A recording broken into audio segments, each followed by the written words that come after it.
I matched with a woman on Bumble last spring, and I still have no idea who I actually met that night. On the app, she was Rachel, cute brunette, worked in marketing, liked hiking. Her pictures looked normal, not over-edited. We messaged for a few days, and she came across grounded and easygoing. No weird flirtation, no pressure. She even said she preferred to take things slow. Compared to most of my matches, it was honestly refreshing. After about a week, we agreed to grab dinner on a Wednesday.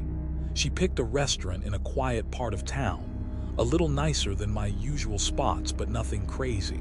When I pulled into the parking lot, I texted her that I was there. No response.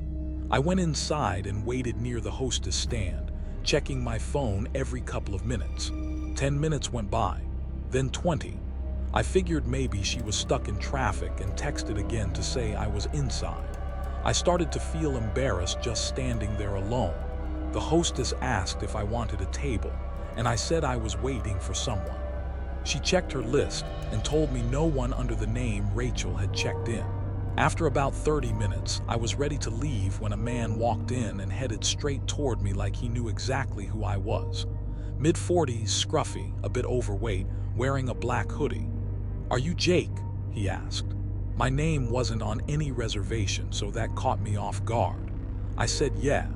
He told me he was Rachel's brother. He said Rachel wasn't feeling well, but she didn't want to cancel. According to him, she'd asked him to pick me up and bring me to their place a few blocks away so we could still meet.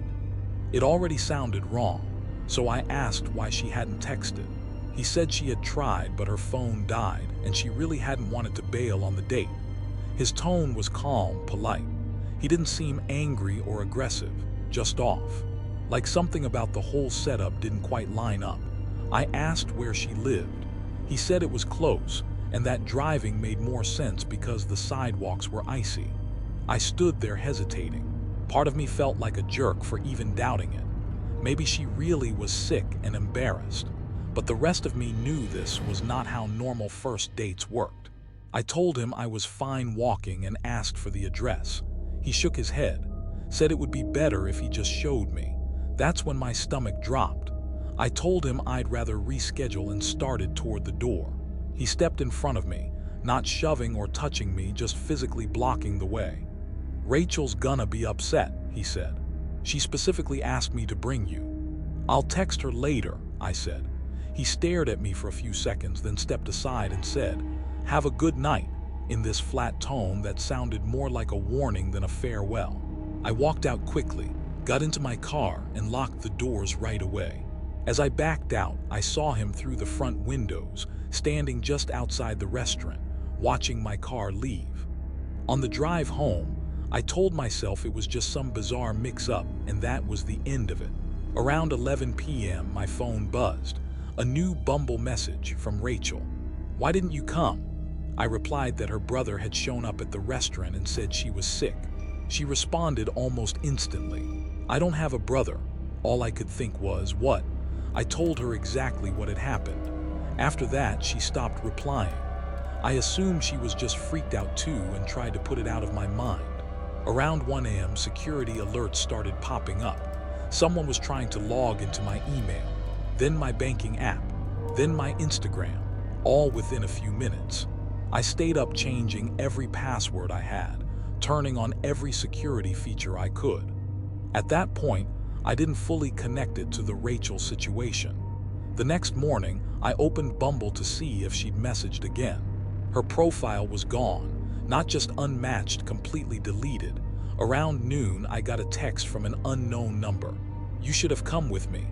I showed it to my roommate. He told me to block it and report it, so I blocked the number. But the texts didn't stop. New numbers started popping up, all different area codes. Short, unnerving lines. "We saw you. Next time, don't waste my time. You made it harder for yourself." One message used my full legal name, not the one on my Bumble profile. I didn't respond to any of them. That night I was home alone when someone knocked on my apartment door. I froze on the couch. After a minute, there was a second knock, harder this time. I thought about calling the police, but it had only been 2 knocks, and I didn't want to sound paranoid. I walked over and checked the peephole. No one, The hallway was empty. I stepped back, heart racing.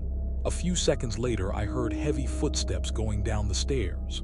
The next day, I called the restaurant. I asked if anyone matching that guy's description had a reservation or had checked in around the time I'd been there. They said no. I asked if they'd noticed anyone hanging around outside. The hostess told me one of the servers had mentioned a man in a hoodie pacing back and forth outside the front entrance for almost an hour before I arrived. They had assumed he was waiting for someone. He only came in once, to walk straight up to me. I didn't tell her the rest. Just thinking about how long he'd been watching the door made me feel sick. I contacted the local police and gave them the first number that had texted me. They couldn't trace it to anyone specific. And since, technically, no crime had been committed, there wasn't much they were willing to do. I deleted Bumble. I changed my phone number. I reset every password I could remember. For about a week, everything was quiet. Then one night, while I was taking the trash out behind my building, I noticed a folded piece of paper shoved under the dumpster handle. My name was written on the outside. I opened it. Inside was a printed photo of me from that night, me standing in the restaurant lobby, looking down at my phone. The shot was taken from outside, through the front window. Whoever it was had been watching the entire time. On the back of the photo in big block letters was a single word, you. I barely slept for days after that. I started crashing at friends' places. Every small noise made me jump. A few days later, I checked the dumpster again. Nothing, but the feeling of being watched wouldn't go away. Eventually, the messages and the obvious stalking stopped. Or they just stopped letting me see it. Maybe they lost interest, maybe not. What I do know is that the man I met that night was not Rachel's brother, because Rachel never existed. Someone built that profile from scratch. Someone invented her just to lure some guy to a second location. Someone fully expected me to walk out of that restaurant with them, and I still have no idea who he was. I haven't touched a dating app since. I'm pretty sure I was supposed to disappear that night, and the only reason I didn't is because I trusted my gut at the last second. After I turned 30 this past January, being single stopped feeling casual and started feeling heavy. I hadn't been in a real relationship in years, and I finally decided to do what I'd been avoiding: download a dating app. I picked Hinge. Within a few days, I had several matches, but none of them really went anywhere. Then one Monday night, while I was sitting at home watching hockey, I got a notification. I'd matched with a girl named Rebecca. Her profile looked legit. A photo of her at work, a short video of her and some friends playing darts at a bar, a picture at an outdoor concert, a simple selfie. She was very attractive and nothing jumped out as fake, so I messaged her. We had a decent back and forth about our jobs and hobbies. She seemed normal and easy to talk to, so I asked if she wanted to meet up at a local arcade bar that Friday. She took a while to respond, about 4 hours. Around 1 a.m. she finally replied and agreed to the date. After that, radio silence for 4 days. Then literally 30 minutes before we were supposed to meet, she texted. On my way, I drove over. It was Friday at 8 p.m. prime time. This place is usually packed.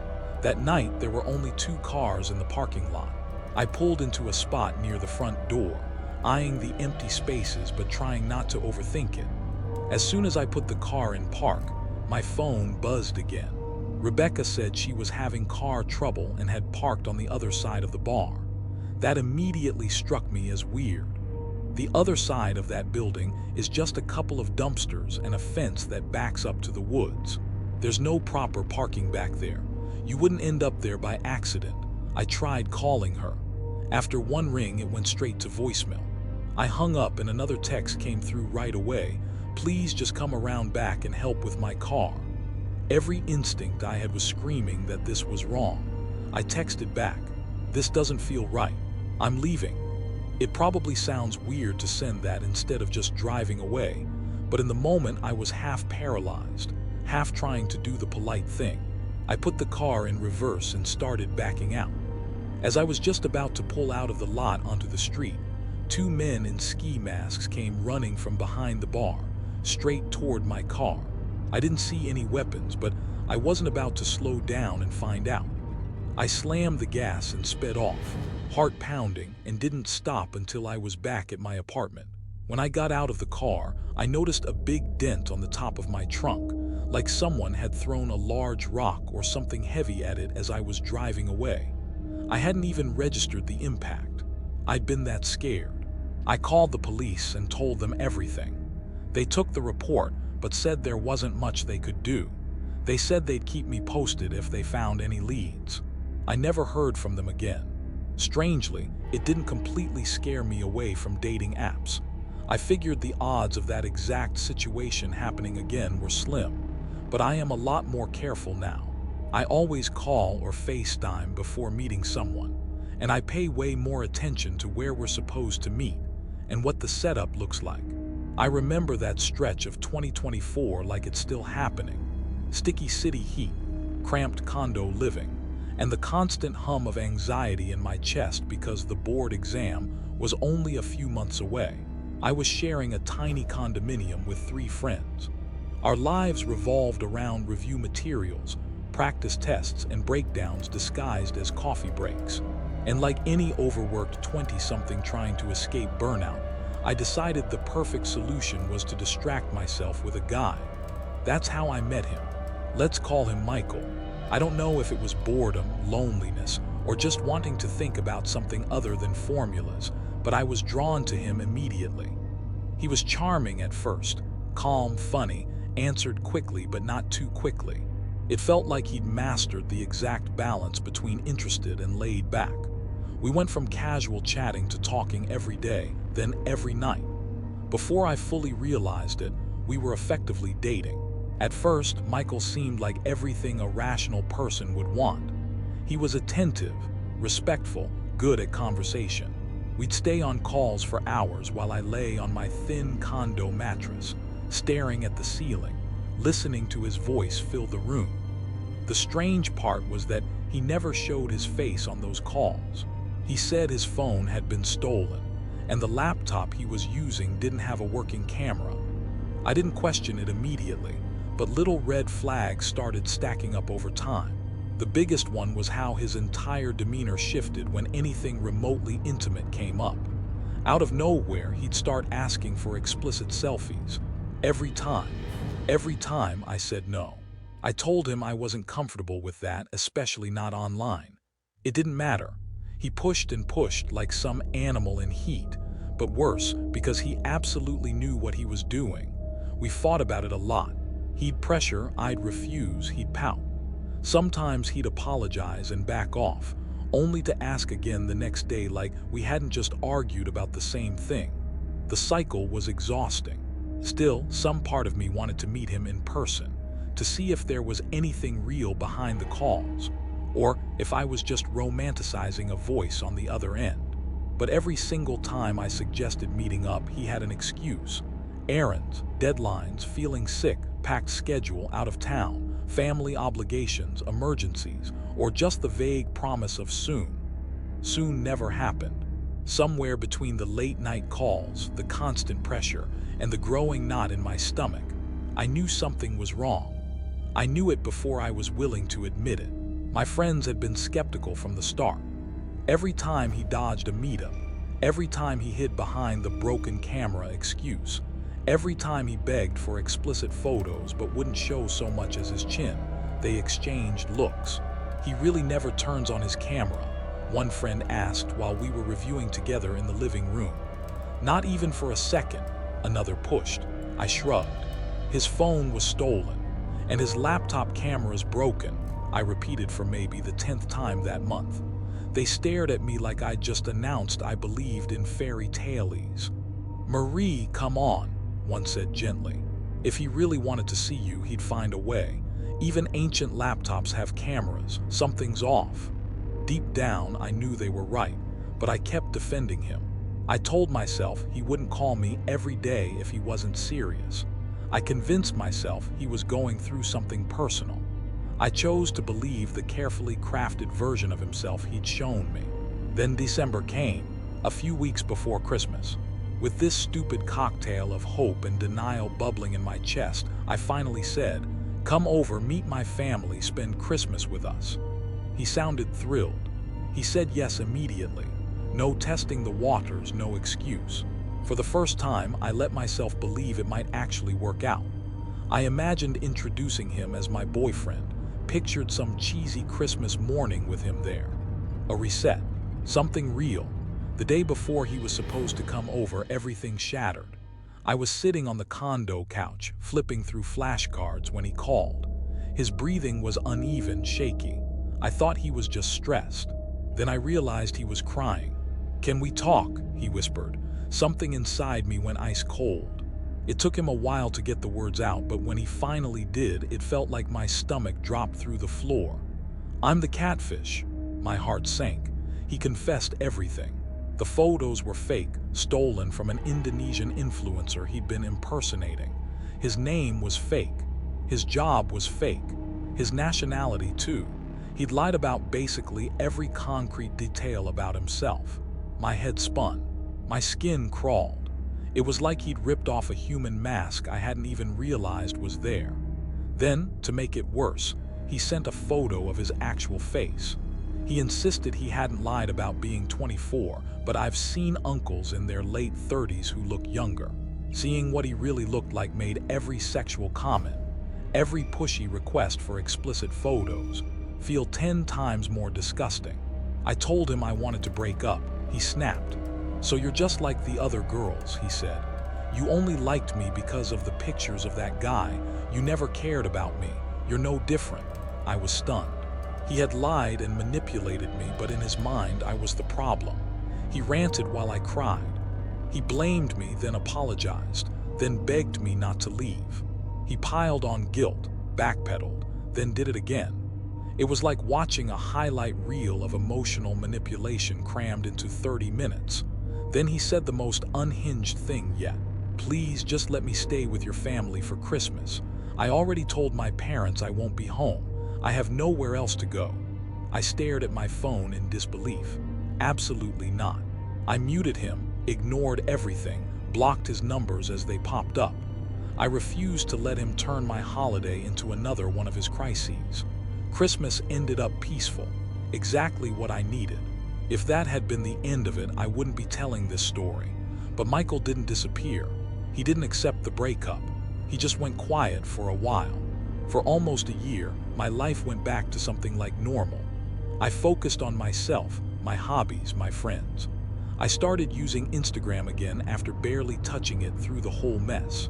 I posted selfies, little life updates, cosplay shots I was proud of. It felt nice to be online without feeling like someone was scrutinizing my every move. I forgot one important detail. We still followed each other. One night after posting a few stories, nothing dramatic, just a selfie and a behind-the-scenes cosplay shot, I got a notification. One new message request. Michael. He'd replied to my story. "Hey, how have you been?" Just seeing his name made something cold crawl down my spine. I didn't open it. I locked my phone and put it face down like the words might seep out and burn me. But the notifications kept coming. Every few hours, another message. Eventually, I got so fed up that I opened the chat, and I froze. Minutes earlier, he had sent a photo of the front of our house. My parents weren't home. It felt like all the air went out of the room. On instinct, I locked the front and back doors, ran upstairs, shut my bedroom door and locked it too. Then I called the police. While I was on the phone with the dispatcher trying to keep my voice from shaking, I heard him. Knocking, then pounding. He was outside shouting my name. "Please just open the door, we can talk," he yelled. His voice sounded desperate and unstable, nothing like the calm persona he'd used on me before. I clutched my phone so hard it hurt.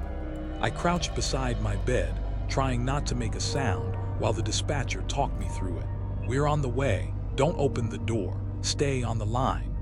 It felt like forever, but we live close to a police station, so it was really only minutes. I heard footsteps outside, then an officer shouting, and then, finally, silence. They arrested him. An officer came to the door and asked me to unlock it. I was still shaking when I opened it. He had this serious look on his face. He was holding a knife, he said. I had to grab the doorframe to keep myself steady. He'd come to my house with a knife. I don't know if he meant to threaten me, or hurt himself. None of the answers make it less terrifying. Because of that night, I had to tell my parents everything. Every lie he told me, every warning sign I ignored, the fact that I'd been seeing someone online for months and never said a word. They were upset and scared. They scolded me for trusting someone I'd never met in person and for hiding it from them. But underneath that, they were just relieved I was alive. My mom hugged me like I'd made it back from a battlefield. Even now, just remembering the officer saying, "He was holding a knife," is enough to send a chill straight through me. I've never really been a dating app guy. In college, I used Tinder a bit, but that was just messing around. Then I got into a 4-year relationship, and by the time it ended, I realized I had no idea how to flirt anymore. I tested the waters by re-downloading Tinder, going out a lot with my single friends, that kind of thing. But when I finally decided I actually wanted to date seriously again, everyone said the same thing: get on Hinge. So I did. In the first few days, I got a few matches. One of them was a really pretty girl named Jenna. She looked Italian, short, black hair, tan skin, clearly into working out. We hit it off in the chat pretty quickly. After like 10 messages back and forth, she asked for my Instagram. She said she hated having to open Hinge and would rather talk there. I gave it to her, and a few seconds later I got a follow request from an account called something like @JennaX1. She had around 2,000 followers, was following about 200 people, and only had 2 posts. Both were mirror selfies, and yeah, she looked good. Tons of likes and comments, but all from guys. Not a single comment from another woman. She had a story up too. I tapped it. Another gym mirror selfie. Also attractive, also nothing obviously fake. She DM'd me right away and we moved the conversation there. We talked about working out, traveling, random stuff. We seemed to click, and kind of on a whim, we agreed to grab a drink at a bar in town that same night. She said she was nearby, which was convenient, so we set it for 9 p.m. I knew the bar well and was on friendly terms with the bartenders, so I showed up a little early. It was about 8:50 when I walked in. The place was moderately busy but had open stools at the bar. I picked one a little away from everyone. The bartender I knew came over, said hi, and made me an espresso martini. I took a few sips and sent Jenna a DM saying I'd gotten there but she could take her time. Then, out of curiosity, I started looking more closely at her profile. No tagged photos. I scrolled through the comments again. Still not a single one from a female account, just different guys hyping her up. It struck me as off, but I tried not to spiral. Right around then, a guy sat on the stool next to me. "How you doing?" he said. I nodded and gave a polite smile, then went back to my phone, but he kept talking. Asked if I came here often because he thought he recognized me. That got my attention. I looked over at him properly. He was maybe late 30s, a little gray, kind of overweight, with a patchy beard that really wasn't doing him any favors. I had zero memory of ever seeing him before. "Yeah, once in a while," I said. He held out his hand. "I'm Rob." I wasn't in the mood, but I shook his hand and told him my name. A minute later, the bartender came over to him and said, "Finally decided to get a drink, I see," in this familiar tone. He gave a weird little laugh. That made me wonder how long he'd been in the bar before sitting next to me. I DM'd Jenna again, half joking. "Help, there's a weird guy hitting on me." Then I noticed my previous message to her was just left on scene. I asked if she was still coming. No response. I went back to her profile and started really digging. I checked who she was following. Every single account was a guy. Not one girlfriend, no brands, nothing. That was the moment the word catfish actually crossed my mind. Meanwhile, Rob was still trying to chat me up. I told him, 1 second, and tried calling Jenna through Instagram. It rang once, then went to nothing. No answer. By then it was past 9 p.m. and it was pretty clear that best case she'd ghosted me. Worst case, the profile wasn't real. I opened Hinge to check. Her profile was gone. Not unmatched, just gone. Great, I'd been catfished. I asked the bartender for my check. As I did, Rob said, "Leaving already? Where you from?" I told him I had to go. I didn't feel like explaining the situation. He kept insisting I should stick around, saying, "The hot chicks come around this time." He was starting to really creep me out, so I went short and cold with my answers. Maybe that makes me sound like a jerk, but if you'd been there, you'd get it. I paid, said goodbye to the bartender, and turned to leave. Suddenly, I felt a tight grip on my left wrist. I spun around. Rob's hand was wrapped around my arm. "What the fuck are you doing?" I said, loud enough that people turned to look. He leaned toward me, his expression twisted, and whispered, "I'm Jenna. I'm sorry. Please don't go." My stomach flipped. I felt dirty, like I needed a shower. Violated is the only word for it. I jerked my arm free and walked out fast, forcing myself not to break into a run. The drive home was silent. No music, no calls. I just stared at the road, replaying it in my head, feeling equal parts freaked out and stupid. Back home, I collapsed on my bed and stared at the ceiling for a while. Eventually, I picked up my phone to block the Jenner account, but it looked like he'd either already blocked me or deleted it. I decided I'd just treat it as a horrible story to tell later and tried to move on. I turned the TV on, let it play in the background, and eventually turned out the light. That's when having a bedroom on the first floor went from mildly annoying to terrifying. There was a loud, violent bang on my window. The blinds were closed, so I couldn't see out. Instead of yelling, "Who's there?" like some idiot in a horror movie, I stayed dead quiet and stared at the blinds. Then I heard a man's voice on the other side saying my name. "Scott," over and over. He must have said it at least 10 times. I refused to answer, but he definitely knew I was there. The TV light was still flickering against the blinds. He must have followed me home. Eventually, the voice stopped. I stayed in my room the rest of the night and barely slept. The next morning, I finally worked up the nerve to lift the blinds. There was a note taped to the outside of the glass. "I'll be watching you." I didn't leave my apartment for the rest of the weekend. A few days later, I moved.